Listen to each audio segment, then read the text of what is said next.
Have you ever woken up at 3 in the morning, heart pounding, soul uneasy, yet no one else is awake to understand what just stirred you? Maybe it wasn't fear. Maybe it wasn't indigestion. Maybe it was something deeper, something sacred, something that didn't come from your mind, but from above. We live in a world that values logic and data. We want to explain everything, predict everything, dismiss anything that doesn't fit in a spreadsheet or a calendar. But what if God doesn't speak through noise? What if he speaks through stillness? Not through sermons or signs, but through silence and sleep. Throughout the Bible, dreams were not just mental movies. They were messages, warnings, confirmations, divine instructions. God didn't just speak to kings and prophets. He spoke to outcasts, teenagers, prisoners, barren women, stubborn men. And he still does. Today, to you, to me. This video isn't about interpreting every weird dream you've ever had. It's about listening. It's about recognizing when God is trying to reach you, not through thunder, but through a whisper while you sleep, because when you're finally still, when the phone is off and the mind lets go, he might say something you've been too busy to hear. So if you've been restless lately, if your dreams feel heavier, stranger, more persistent, maybe it's not coincidence. Maybe it's conversation. You just haven't been taught how to listen. Let's walk through 7 kinds of dreams. Yes, 7. Where God might be trying to speak directly to your heart. But we won't stop there. For each one, we'll explore what most people believe, then what few people dare to say. We'll listen to the loud voices of tradition. Then we'll lean into the quieter, uncomfortable questions, the ones that actually grow us. This isn't just a video. This is a doorway. And by the time we're done, you might just start sleeping differently. And perhaps the most startling place God starts is with a warning. Not all dreams come gently. Some come like a storm that wakes you before dawn, chaotic, urgent, unsettling. You try to shake them off, but they stay with you, not because they're irrational, but because they're too specific, too close to the truth. These are not nightmares from your subconscious. These are wake-up calls from heaven. In Scripture, warning dreams were never meant to paralyze. They were meant to protect. Think of Joseph, the earthly father of Jesus.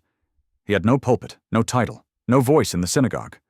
Yet in a dream, God told him to flee to Egypt to save the child. Had he dismissed it as just a feeling, history might have unfolded differently. Modern believers often ignore dreams that feel disruptive. We prefer God to speak in comfort, not confrontation. But sometimes, the most loving thing he can do is disturb our peace, to spare us from a greater loss. These warning dreams might reveal betrayal before it happens. They might nudge you to stop trusting someone too quickly, or pull you away from an opportunity that looks shiny but smells wrong. And often they don't come with full explanations, just fragments, just flashes, just enough for you to pause and ask. Now, the common Christian response is to pray the dream away. That can't be from God. It made me afraid.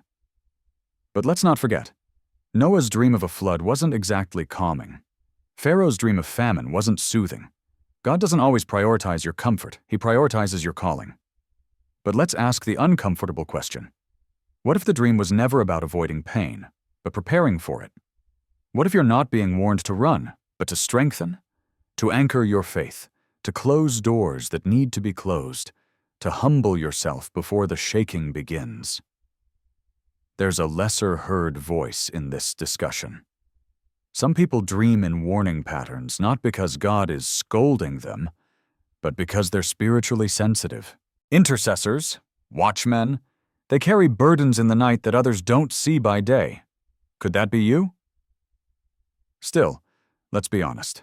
Not every bad dream is divine. Sometimes it's anxiety. Sometimes it's trauma resurfacing. So how do you know? One word, peace. Even when the dream alarms you, if peace follows the prayer, you'll know it was him. But if fear lingers, without clarity or purpose, it might be something else entirely. So here's the question to wrestle with. What if God warned you in a dream tonight, and you ignored it? Would you even remember it tomorrow morning? Would you take it seriously, or scroll it away with everything else? But not all dreams are warnings. Some are invitations. Once God has awakened you to what's wrong, He often whispers what's next. These are the dreams that don't frighten you, but leave you awake, wide-eyed, wondering. They don't shout. They echo. Something about them lingers, not like fear, but like fire. They stir your spirit with questions you can't quite explain, as if God is asking, "Do you see who you really are yet?" Joseph, the dreamer in Genesis, didn't just receive warnings. He saw visions of his destiny long before he had the maturity to handle it. His dreams were grand, maybe even arrogant at first glance. But they weren't about status. They were about stewardship. God was planting a seed of calling in his spirit even before the prison came. You see, the world tells you to follow your dreams, but the kingdom says something deeper. Let God place the dream in you first. Because when God is the source, the dream won't flatter your ego. It will form your character.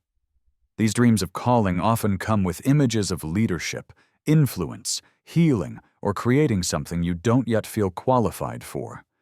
You might see yourself speaking boldly, walking through unfamiliar places, building something that serves others. It might feel too big, too far away, but that's often how God calls. He shows you who you are long before anyone else believes it. Now, the popular response is to share the dream, to post it, proclaim it, make it public. But here's the paradox. Calling dreams are often meant to be kept, not clapped for. Because if you speak too soon, you'll attract opposition before you're ready to endure it. On the flip side, there's a quiet danger in these dreams. If you're not rooted, calling can become idolatry. You can start chasing the stage instead of the assignment, seeking the platform, but avoiding the process. That's how many dreamers fall, not from ambition, but from impatience. And what if the dream doesn't match your current life at all? What if you're working a job you hate, caring for family members, stuck in routines that feel small, and then God dares to show you something more? That's not a mistake. That's Him showing you who you are in heaven's timing, not today's limitation. But let's sit with the uncomfortable perspective. What if the dream isn't about you at all? What if your calling is to prepare the way for someone else's name to be known? Are you still willing to walk it out? So here's your question. If God showed you who you really are in a dream, would you believe Him? Or would you argue with Him, using your past as evidence that you're not enough? But sometimes God doesn't speak to push you forward. He speaks to bring you back, because no one dreams well when they're bleeding. There are dreams that don't warn or call. They heal, not with words, but with presence. These dreams feel like a memory you never lived, or a closure you never got. You wake up lighter, softer, like something unresolved has been tended to. These are the moments when God enters your rest, not to reveal your future, but to rescue your heart. Some people have never been hugged in real life by a parent, but in their dream, they finally are. Some never got to say goodbye to someone they lost, and in the dream they do. Some carry wounds from abuse, betrayal, or shame, and in the night, a voice says what no therapist ever could. You are not dirty. You are not forgotten. You are not unworthy. These aren't psychological tricks. They're not your brain making things up. They are, in many cases, divine interventions that bypass your defenses. Because God knows, you can argue with a sermon, but you can't argue with what you felt in your sleep. And while the common view is that healing comes only through counseling, time, or support groups, sometimes healing begins when heaven invades a tired soul, quietly. There are cultures and churches that don't talk about this. They believe dreams are irrelevant or dangerous. But the truth is, there are believers who have found their first true moment of peace, not during a service, but in a night when God sat beside their grief and didn't say a word. And here's a truth we rarely say aloud. Some people can only be healed in dreams because their waking hours are too loud, their past is too guarded, their pride too high. So God waits. And when they finally fall asleep, he steps in. But not every dream that brings tears is healing. Some reopen old wounds that haven't been faced. So how do you know? You'll know by what the dream leaves behind. If it brings bitterness, it's unprocessed pain. If it brings peace, it's God saying, "Let this rest now." So here's a question for you to wrestle with in the quiet. If God offered you healing tonight, in a dream, would you be brave enough to receive it?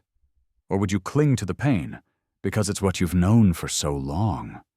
And then, there are the nights when God doesn't comfort you, doesn't heal you, doesn't even stir your emotions. He simply tells you what to do. Instruction dreams are different. They don't leave you trembling. They don't leave you weeping. They leave you... Sure, you wake up with a sentence etched into your soul. A decision becomes obvious. A name comes to mind. A step that once felt impossible suddenly feels urgent and peaceful. Not because you figured it out, but because something, or someone, revealed it in the night. The Bible is filled with these moments. Joseph, again, was told in a dream to take Mary as his wife. Paul was instructed in a vision to go to Macedonia. In both cases, obedience followed clarity, not comfort, because instruction dreams rarely flatter you. They challenge you. The modern Christian approach often seeks signs, confirmations, even consensus. But when God gives you a dream of instruction, He's not asking for a second opinion. He's calling for a response. And sometimes the instruction doesn't make sense. It may come in the form of packing up, letting go, calling someone you haven't spoken to in years, changing your major, saying yes to something that terrifies you. These dreams are not about logic. They're about alignment. But here's the hard truth. You can receive the clearest instruction from God and still disobey it. Not because you don't believe Him, but because obeying might cost your comfort, your image, your plans. That's the warning buried beneath these dreams. Clarity without courage is still disobedience. And while most people believe God's instructions come through Scripture, preaching, or wise counsel, and yes, they do, there are times when God chooses the dream because it bypasses all your filters. He gives you direction when you're most open to hear it, when you're not negotiating, not arguing, not editing the message. But let's challenge the popular narrative. What if the instruction you were given was never meant to make your life easier, but to make someone else's life possible? What if the dream is not for your breakthrough, but their survival? And here's the question that cuts deep. If you knew God was giving you instruction while you slept, would you act on it when you wake up? Or would you need to dream it again to believe it? But sometimes, the instruction you receive isn't even for you. There are dreams that feel intrusive. They show you people you weren't thinking about, situations you're not involved in, emotions you can't explain. And when you wake up, it feels like you've been entrusted with something sacred, something private, that wasn't yours to carry. But now you do. This is the weight of a dream that warns you on behalf of someone else. You see, in a world obsessed with individualism, we forget that God still speaks through community. He doesn't just speak to you for you. He speaks to you for others, to protect, to prepare, to pray, sometimes even to intervene. There are mothers who have dreamed their sons were in danger, and the next day redirected their steps, only to find themselves preventing what could have been disaster. There are friends who've felt a name pressed on their hearts all night, and woke up to a call for help they didn't know was coming. These dreams are not coincidences. They are divine assignments. But here's where it gets complex. What do you do with a warning dream about someone you love when they don't want to hear it? The common response is to rush in with urgency. But true discernment knows. The dream may be yours, but the timing is God's. Your role may be to speak, or it may simply be to kneel, because prayer can reach places that your voice cannot. And then there are the difficult ones, when you dream about someone who hurt you, someone you don't want to pray for, someone you've distanced yourself from for your own healing. And now God shows you their danger and invites you to carry a burden for their protection. These are not easy dreams, but they are holy because they remind you love isn't always about reconciliation, it's about intercession. You don't have to open the door again, but you might be the only person left who will still lift their name in prayer. Now, the popular teaching is that God only speaks to those directly involved. But the less acknowledged truth is this.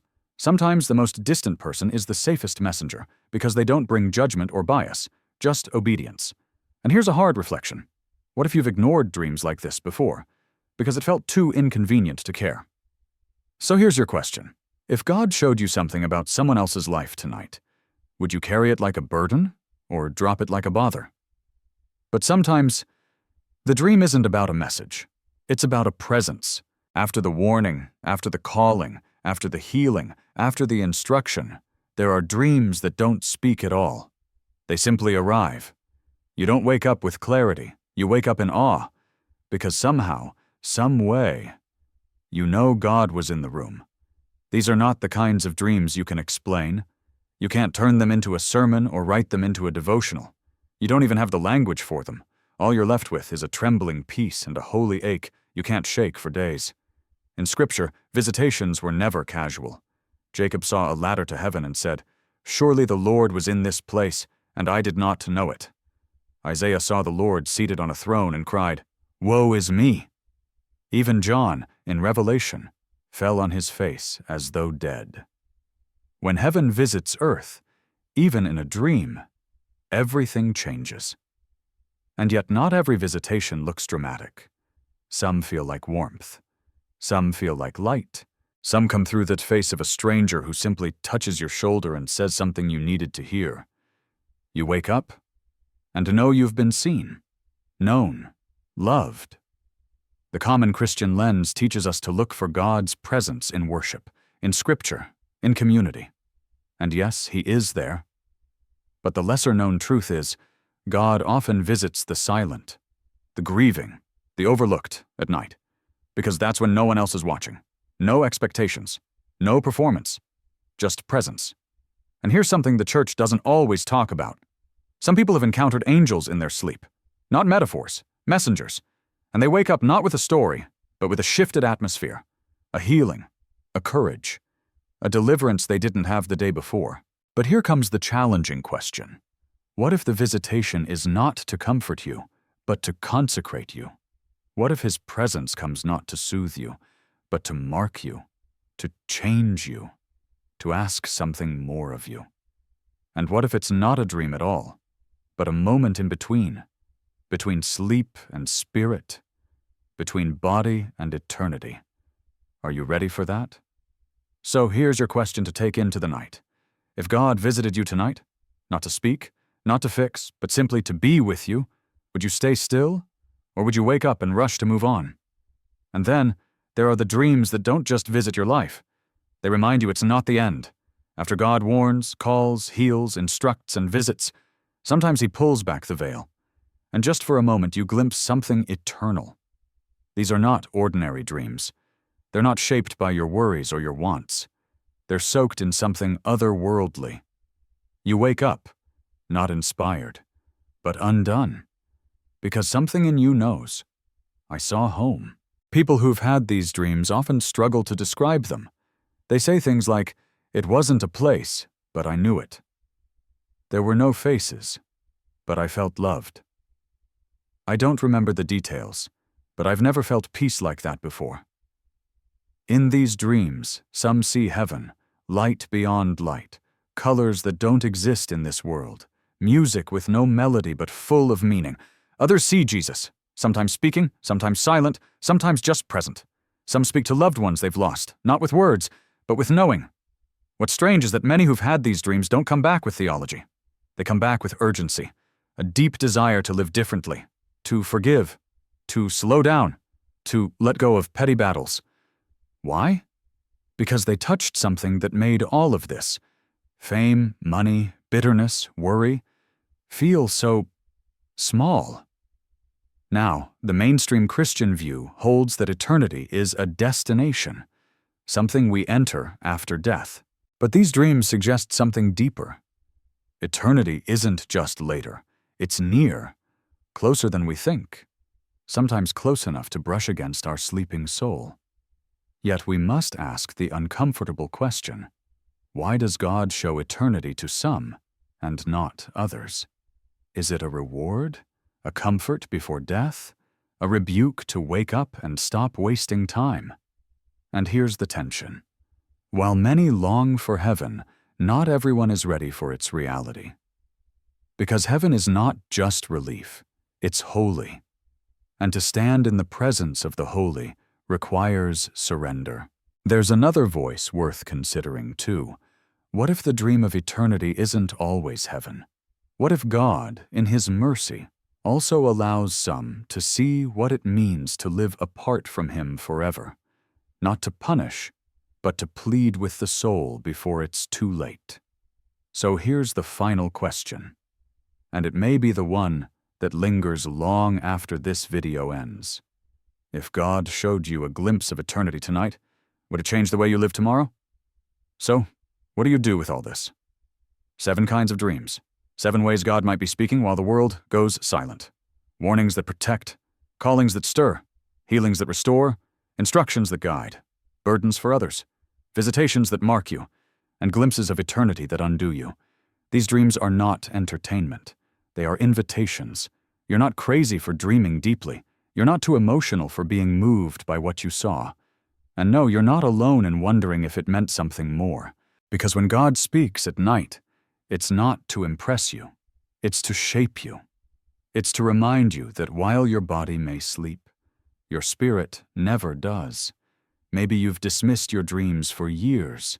You've told yourself they were random, silly, irrelevant. But what if even one of them wasn't? What if one of those strange, persistent dreams was actually the mercy of God, trying to reach you when your walls were down? And maybe you haven't heard Him in a while. Not in sermons, not in worship, not in the chaos of your schedule. But when you finally collapse into sleep, He's still there, still speaking, still watching over you. The question isn't whether God speaks in dreams. He always has. The real question is, will you remember what He said, when you wake up?